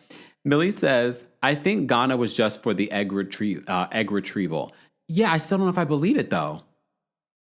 I don't know if I believe it. We all going to Ghana, having a good time. You know, majority of people going to Ghana to have a good time. Even Bose, who's from Ghana and goes to Ghana all the time, she didn't do her egg retrieval there. I thought that was interesting. Twan the Don, where you been? Thank you for the super chat and for being a member. Twan, you should be celebrating an anniversary. How long have you been a member, Twan? He says, just remember this here, because he used to speak highly of Tamar just like this. He's the Nene of the YouTube streets. You talking about Funky? Well, no, Funky and Quad have been friends for a long time. Tamar and Funky became friends, like, when their friendship fell apart, that friendship was fairly new. I don't see Quad being messy like that. Quad is a Taurus. There's a lot of stuff that Quad I can't necessarily get with, but she handles herself very much like a Taurus. She ain't getting into arguments on social media. Lori says, I'm with you, Kempire. Just this time, I'm Team Simone. And Quad just wants more people on her side against Simone. Don't you feel like Quad was trying to set this whole situation up against Simone during this trip? It kind of was giving that vibe because she was the one running back and telling Heavenly that what Simone was saying and saying there were allegations and blah, blah, blah. Yes, Dion, Dirty December. Wait, it's not Dirty December. It's Dirty. All right. Let me get to the callers. The opinions of the callers do not represent the opinions of myself, the Kempire LLC, or our sponsors, and everything that they say is alleged, and they agree to abide by the timer. We're talking about Married to Medicine, so let's keep it on Married to Medicine related stuff. Okay. I mean, you could also talk about the new Roni, not reboot, but new iteration, because we did talk about that at the top. All right. But there's not much to say. But I won't tell you what to say. Wendy's backstage. We're going to bring Wendy up first. Wendy, what do you want to share? How are you? Wendy? Hey, Where you at? can you hear me? Yes. Okay, I'm sorry. I had State Farm people here. Oh. We had a incident with our garage. I'm so sorry. I heard my name. I'm really first, but anyway, I wanted to say one that it's just it's what you call karma because Quad was throwing it up on Sweet Tea's face about her not having a baby and stuff like that, and I think Quad was using King to get them off the show, and it worked. So I'm like, okay, karma is a mug. I had my thoughts together, but then this guy came over. I'm I like, know, oh, it's okay. You can go back in if you want, or we can bring you back up in a couple minutes. yeah, bring me back up. Okay. All right. Thanks, Miss Wendy. Hold on. Let me find my mouse. There we go. Let's bring up God's glory. God's glory is here. God's glory. What did you want to share? Yeah, I need to bring some sunshine into there. Yes. Put some sunshine in here. What gets me is you're right. Quad, you went back and lied. You went back and said Simone was here talking about Heavenly, making allegations against Heavenly. So what Simone said was totally right. And I think again, if you go back and you watch it, Mimi and Contessa was standing there and they seen that Simone did not push Heavenly. She took her arm off her and said, "Don't touch me." They was right there. And that's what gets me with Mimi. She wants to be all up on the Heavenly. And you want to psychoanalyze everybody around you, but you need to be focusing on your children. And there's nothing bad about our children, but you know what I'm talking about. Just keep it there. These women is not paying you to psychoanalyze them. With Heavenly and Simone, I don't blame Simone. I wouldn't trust you either. I wouldn't trust you. Everything that she have done, or something that happened with Simone and told her, she always throw it back up in Simone's face. She is not a friend, and I don't know why she's there lying. Like Toya said, Eugene said that Heavenly is in the right. Heavenly is in the right position of being a politician because they all lie, and that's what she's doing. She's lying. With Frankie Duneva, I don't believe nothing that you're saying. Quad is your friend. Quad, I believe Quad and King was giving me Kenya Moore, Walter, and Kenya Moore and Matt issues because the way that those men used to demean Kenya is the same way that man was demeaning Quad. And then this man's already on TV stealing cars. So you think he want to stay on TV? We see all the scammers come to reality TV. That's where they come to. And I don't believe she went to no Ghana for no egg retrieval. You got Dr. Jackie, all these professionals up in Atlanta, and you got to go to Ghana just to get some eggs out. Girl, tell that bull crap to somebody else because we're not falling for it. You probably paid that man to be there because when Dr. Greg was there last year, you was sitting up there trying to get this man to fight Dr. Greg everywhere y'all went. You kept saying, my ex gonna be there. My ex gonna be there. So when the man didn't give Dr. Greg the energy that you wanted him to give him that night, you made sure that man gave him that energy the next day when on that beach. She's a fraud. I would never trust her. The way she backdoored heavily, all of them backdoored Mariah, they would never get no trust from me. But that's all I got. Thanks, God's glory. She said she's gonna bring some sunshine. Please understand, any allegations against King, they are just allegations. We do not know for a fact about any stealing or scamming. Okay, thank you. Kenny's backstage. We'll bring Kenny up next. Kenny, what did you want to share? Hey, Kempire, how you doing today? I'm well. How are you? I'm good. That last caller, boy, she just said everything I wanted to say. So let me just. Heavily is problematic. She's just problematic on so many different ways. I don't know why she's still on the show. To me, she reminds me, she's up there with Ramona and Vicky. They are problematic towards our Black community, and Heavily has said some very horrible homophobic statements. And I just don't understand why she's still part of the Bravo universe. I don't understand that, but that's between whatever. Now, Quad and King is so lucky to be away from Quad because Quad is a miserable person, let's be honest. And the fact that Funky and now Carlos King, you watch them, they're going to be doing podcasts and all this other stuff, trying to downplay the relationship because they know Quad was in the wrong, whatever happened. And because they would have been, say, protecting Quad a little bit more, but I just don't understand the whole situation. You're right. Something's not connecting between her wanting to have a baby and then now they broken up. It does seem very Kenya and Walter like storyline. And that's just sad. But yeah, the Married to Medicine has become very toxic, to be honest with you. So it's just, God. I know. I'm just shaking over here. But yeah, that it's just, Dr. Heavenly just needs to go. I'll be so glad. Hopefully she does get elected and she can leave reality TV alone. And now you wishing Dr. Heavily on her constituents. Hey, if her people in Georgia is foolish enough to vote for her, I mean, let's be honest. I mean, hopefully they don't, but hopefully they'll just get rid of this one because she's just, I just can't really curse on it. I really want to say a lot, but I just can't curse on the line right now. Yes. But, but thank you so much. And you have a good afternoon. Oh, and also hope everybody just pray for Savannah Guthrie. Oh, yeah. Hopefully everything works out well for her and her family. Yeah, her mother. So with that being said, have a good afternoon, Kempire. Thanks, Kenny. Take care. Yeah, do you guys see that story? Savannah Guthrie's mother missing. I haven't seen an update this morning in regards to it, but that's a very scary situation. All right, Taurus with the T, and then we'll go back to Wendy. Just giving you a heads up, Wendy. All right, Taurus with the T, what did you want to share about Married to Medicine or about Quad and King? Hey, Cam. Hey. This episode was really boring, for lack of a better word. I'm happy. I joined your live a little bit later, but I'm kind of happy that I wasn't the only one rolling my eyes at Mimi. She needs to stop. She needs to stop with the psychoanalytics of other people and their behavior. They're not paying you and you are not charging their insurance for your stupid analysis of their behaviors right now. And this is coming from someone who works in mental health. Pack it up. We don't care. I never really got the vibe that Quad was being demeaned by King. However, I always just thought it was very foolish of her to try and create a family with someone that she was not married to. Barely even wanted to move in with her, was having arguments about who was going to move into whose house. So maybe God is protecting her womb. And I hope that if she really wants a kid, she just finds a way to do it by herself. And I cannot stand Heavenly. I hope she loses. And I do live in Georgia. Because the way that she lied on Simone, it's disgusting. Yeah. And the fact that no one picked up for Simone, that tells you more about the group than it does about Simone. That part. I guess us Tauruses understand. All right. You know we do. Thanks, Taurus with the T. Take care. Calling it on YouTube. Say again?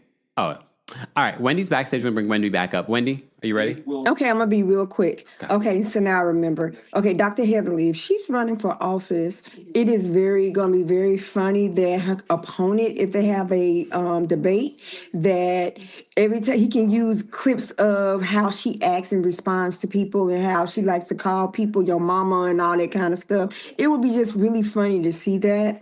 I would really love to see what a debate would look like with Heavenly, with the opponent. And that's it. And you have a great day. You too, Wendy. Take care. I agree. I kind of want to see it, but I've said that. I feel like between her YouTube channel and what she said on this show, that ad sells itself. Like, this is who you want to represent you in Congress? Like, really? Oh, Tiki says Leos understand too. Leo Moon over here. I got my Leo Moon. Sugar Cream says that's another kind of Taurus. What you mean? What you trying to say? Kendra, thank you so much for the super chat and for being a member. Kendra says, as a Georgian, I will vote for the Muffin Man that lives in Drury Lane before I vote for Heavenly. Well, damn. Not the Muffin Man. Okay. All right, let's bring up Cynthia next. Cynthia, what is going on? Hi, Kempire. How you doing? I'm well. How are you? Hi, everyone. I'm not surprised about Quad and King breaking up. Mm-hmm. To me, in my opinion, they didn't mesh well. People online were speculating that they broke up because I think King was doing pictures and he wasn't including Quad in the pictures. Like on Instagram? On Instagram, exactly.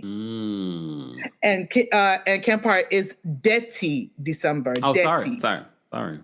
Dirty December. Dirty. I like dirty. Dirty, sorry. Dirty. The Jamaican comes out, dirty. Dirty. I like Dr. Mimi. Dr. Mimi is a typical Libra. She's a Libra. They think they know too much. My sister. No shade. But shade. Ooh. No shade. Kempire, have a good afternoon. Have you not spoken to your sister since? No. Okay. For what? Have you seen each other? Nope. Oh. Okay. All right. Thanks, Cynthia. Bye, Kempire. Bye. We are so invested in Cynthia's story. If you were here when Cynthia told about the fight that she got with her, the physical fight she got with her sister, we are invested. Like, tell you guys have seen each other. But I'm sure Cynthia will call in if there's any new development in that relationship. But I get it. I get, family and Sugar Creek says, dirty. Dirty. Is that how we say it? Dirty December? All right, I'm a mess. All right, let's bring up Michael next. Michael, what you fixing over there? You saw all that? Mm-hmm. A couch. All right, so here's the deal. Wendy, when she called in, she said something about karma. And this constantly comes up as it pertains to Quad. And you've already expressed that you don't like when we make that link and say that, when something's going bad in your life, it's karma. Yeah. I think that we misunderstand it, Kempire. It's more like the law of causation and reciprocity. What you put in must come back. And it's not always a bad thing. It could be a good thing. So like how we spoke about Quad going through this journey and it may not come out successful for her, that's in protection of her, because somebody who's more powerful than us saw that relationship was not what she needed to bring a child in to a family. As far as Heavenly is concerned, I've gotten on here many a times, tried to provide people with another perspective on how to look at Heavenly, but she really did herself a disservice this week by lying. And I just want to say I understand why she did it. She didn't, in her mind, we remember the story by how it emotionally made us feel. We don't always remember the facts. So when she said that, Simone said, get the F off of me. That's how Heavenly felt, people. So was it factually inaccurate? Yes. But we got to give a little bit of grace, okay? But here's the thing. And I'm out. What about, hold on, Michael. But what about giving grace to your friend, a friend that you've known for 10 plus years, 12 plus years? How about giving her grace not to say things that could be damaging to her medical license on a reality show? Even if you probably felt that she was unhinged, why were you continuously adding sauce to the situation if that's your real friend? And you've brought this up multiple times on your own YouTube channel about we have medical license. We can't risk our medical license. Just saying. I'm not going to stand up for wrong. Yeah. That's why what Dr. Jackie did was real, even though it's, we were comedic about it as we retold the story. But she was charging her, telling her, come on now, Heavenly. You know that I know that you know that what you did was not right. And because we are all professionals. Don't do that. But real quick, just because you asked me a question, so I want to answer it. If you remember, it was a private live that Heavenly had with Quad when they were kind of beefing back in the day. And Quad said to her, are you a doctor? Is that what it looked like? And Heavenly was like, this is what a doctor looked like. If you didn't know, this is what it looked like. Heavenly's mentality is, with me and all my flaws, I represent the practice. So in her mind, at the time, she probably didn't even see all that, because in her ratchetness, she still sees herself as a doctor. And one more thing to answer the question, then I promise to God I'm gone. I feel like the words that she used, those buzzwords, were words that she picked up from hanging around the state capitol and her new friend. Because I ain't never heard Heavenly talk like that before. She not at the Capitol. Yeah, she hasn't been elected. But thanks, Michael. She hasn't been elected. Not the state capitol. All right, let me get to the rest of these calls. We have a line backstage, but I appreciate it. Look, there could be, I remember the days when I first started on YouTube and there were like maybe 1 or 2 people backstage. So it's an honor that you guys still are here and calling in and still engaging with the content. Swallow said, every time I see people say, yuck, I can laugh to myself. Anyway, no. Did it come out? Dominique says, off topic, Kempire, did you watch the episode of Below Deck yet with Salt Lake City? No. That was this week's episode? I will watch it. I can't, maybe on Friday, if I go live, I'll talk about it then. All right. Blessed Jess is backstage. Blessed Jess, what's going on? Hey, Kempire. I just want to talk about the Quad and King situation. Okay. I don't think they were a fake relationship. I think that a large fan base that watches the show is like really, really, really, really heavy male identified, and they love Dr. G. And the thing is that you can't tell me that you love Dr. G, but then you hate Quad. And so that means, like, you know, whoever is against Quad, they love them. So I think that one thing that happened between Quad and King is that, like, she saw back the show. She saw the fact that he negs her. And she also saw the comments. Because I follow Quad, and I would see the comments and see everything that's happening. And, like, you know, she would sometimes, like, you know, maybe like a comment or two where it says, like, you don't deserve that behavior and things like that. And so I feel like she tried to, like, go back and maybe, like, you know, course correct and maybe talk to him and all that. And ultimately, she decided to end the relationship, because as we could see, like, in past seasons, there were times, like, where, like, you know, the cast would always say this about Quad, that they will be cool, and then all of a sudden when the episode comes out and she reads the comments, now she's mad at them, talking to them. So I think that that's what happens. And lastly, I believe that Mimi, she identifies with Heavenly, because I think someone said this before, Toya is, like, supposed to be like the cool girl. So basically, a lot of times when it's like when she said that whole, like, we don't like your type, it kind of gave like, oh, we're the popular girls and you're the nerd and all that. And so I think that if you go back to Heavenly's history, and I'm a therapist too, when you go back to Heavenly's history, she is essentially the nerd. You know, her sister was a cool girl. So I think that Mimi identifies with Heavenly in that way, in a way where it's like, I'm nice, like, I'm not mean. So whenever the nice girl tries to be mean, it comes off a certain way and the audience never likes it.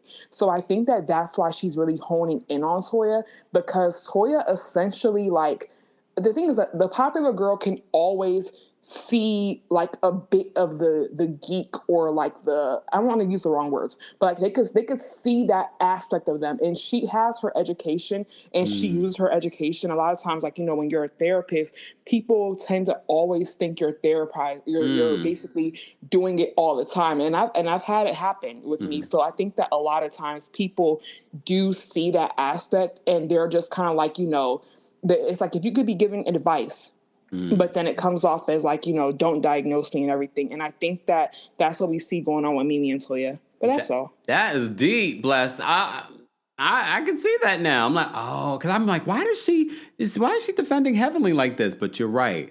Which is interesting when we unpack some of Eugene and Toya's relationship, because there's also that dynamic. He wasn't the cool guy in school, and now he's got the cool girl. Wow, Toya, you're that girl. No, playing. Bye, Jess. Toya is that girl. Not Toya is that girl. You know, if someone with an ego, and she's an Aries women, come on, y'all know it. If someone was, y'all not going to let us know because you're not Leos. Yeah, but in your head, you're like, yes. Wait, Braun was dating someone already? What? Y'all? I love that. I love our audience. We have a lot of therapists in our audience. If you're a therapist and you're usually part of the replay crew, let us know. I love the fact that we have so many therapists. As someone that has a psychology degree, and I did think about becoming a psychologist at one particular, not psychiatrist, psychologist. All right, because I didn't want to have to go to medical school.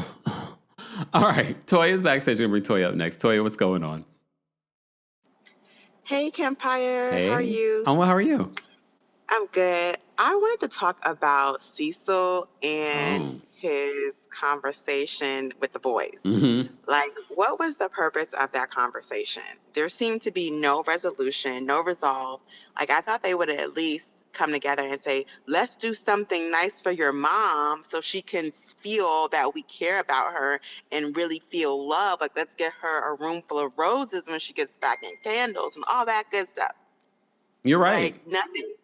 And he was pretty much trying to tell the boys, y'all about to make us get a divorce. But it's like, they need to know, like, how about it's time for y'all to start being financially independent.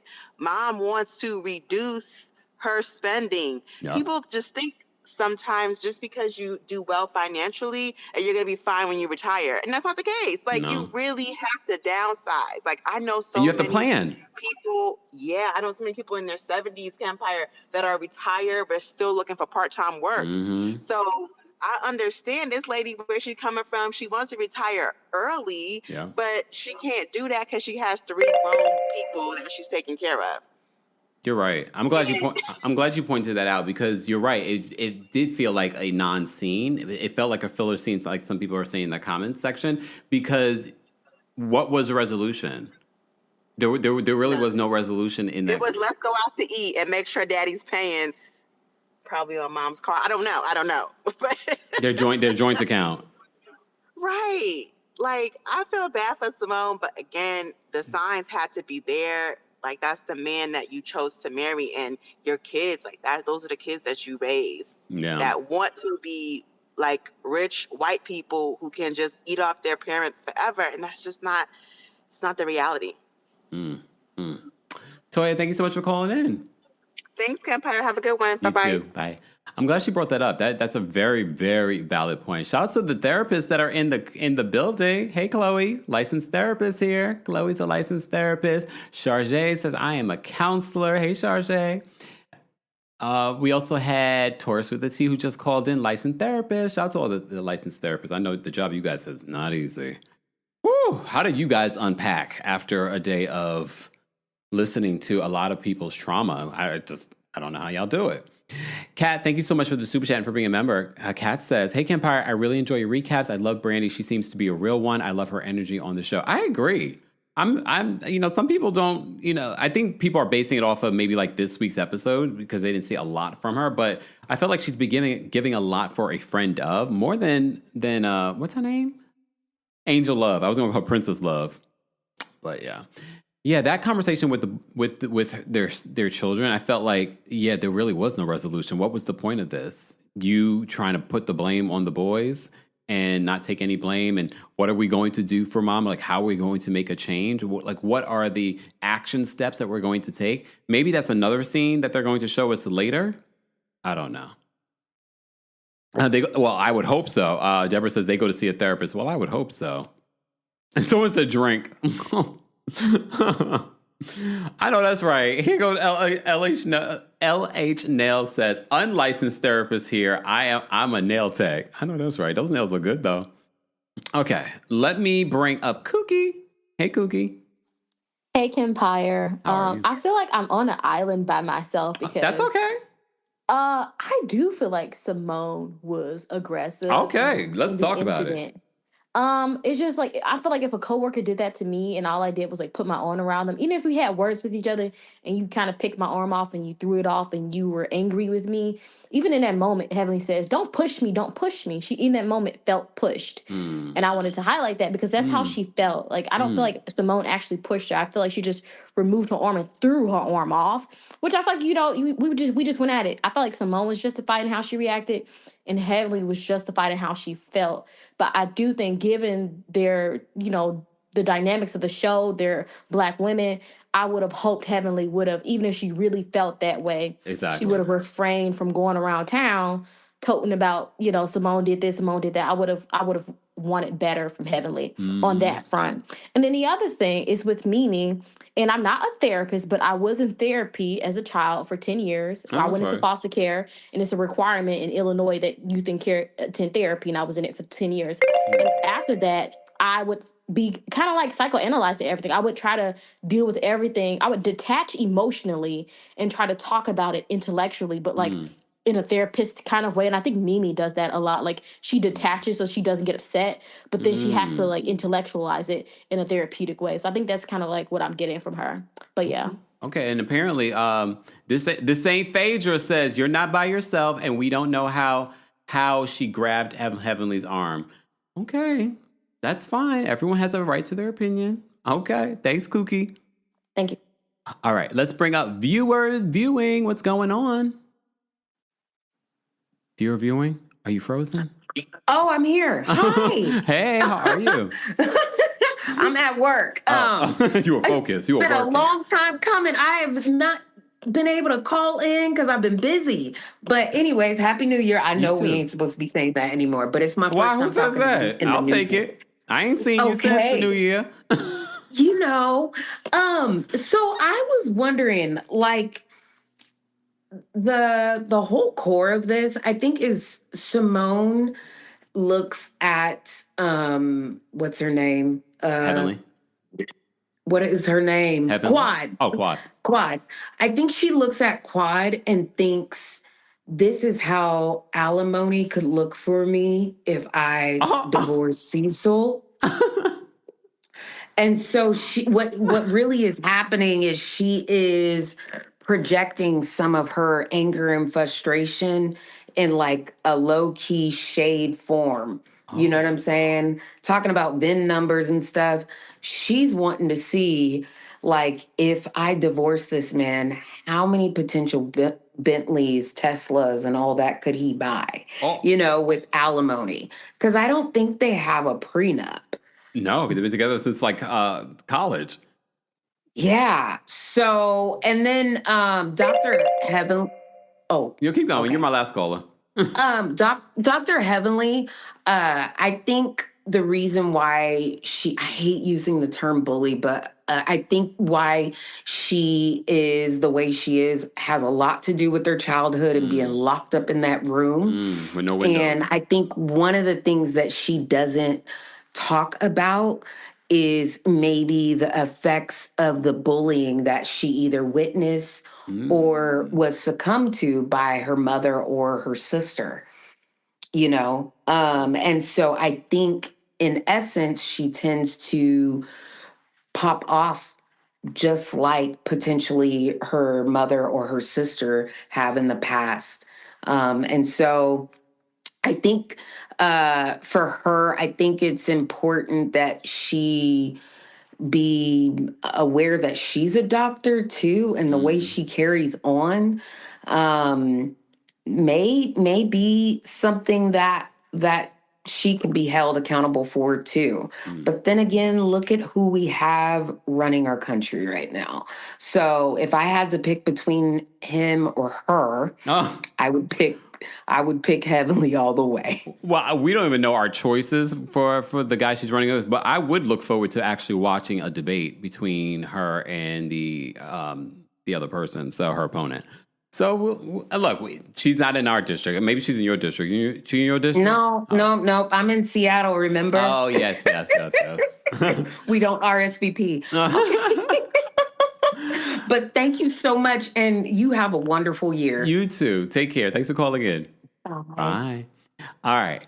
Thanks to everyone that called in. This was a fantastic live. I'm glad that we kind of did it on a separate day because, by the time I get to Married to Medicine after doing how many hours of Potomac, the energy is a little bit lower for that one, but not really. Not really.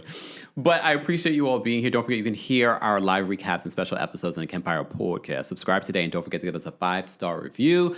And be sure to check out all of our sponsors in the description, including merch you guys have been asking for. There are you okay? Coffee cups, travel mugs, things like that. So be sure to check that out at houseofkempire.com.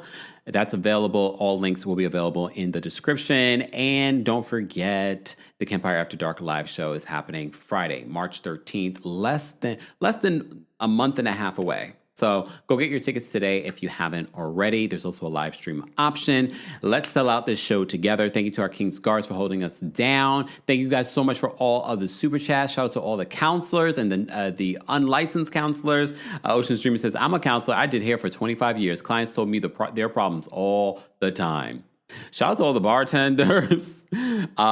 Just Kelly says, armchair therapist checking in. Love it. Love it. Again, if you are a therapist and you're watching the replay, be sure to let us know your thoughts and perspectives on everything, including Dr. Mimi, including this Quad and King relationship. We had another update, so for those that may have missed it, we gave you an update on that today too. Her friends are checking in and defending her. Stay tuned, guys. I'm not sure yet if I will do a live or a separate video. I do want to talk about Sherry Shepherd, Jennifer Hudson, Kelly Clarkson, and the state of daytime television. Will there be no money left for me when I get to daytime? Yes, there will be. I have perspectives, so stay tuned, and I want to hear your perspectives as well. All right, y'all. I will see you all in the next one. Like up the video if you haven't already. Let's get to 800 likes. If you're watching the replay, be sure to let us know your thoughts, and be sure to like the video. I will see you all in the next one. Bye, everybody. Thanks for tuning in to Kempire here on the Kempire Radio Network. Don't forget to give us 5 stars on Apple Podcasts and on Spotify. And for more information on the podcast, head on over to KempireRadio.com.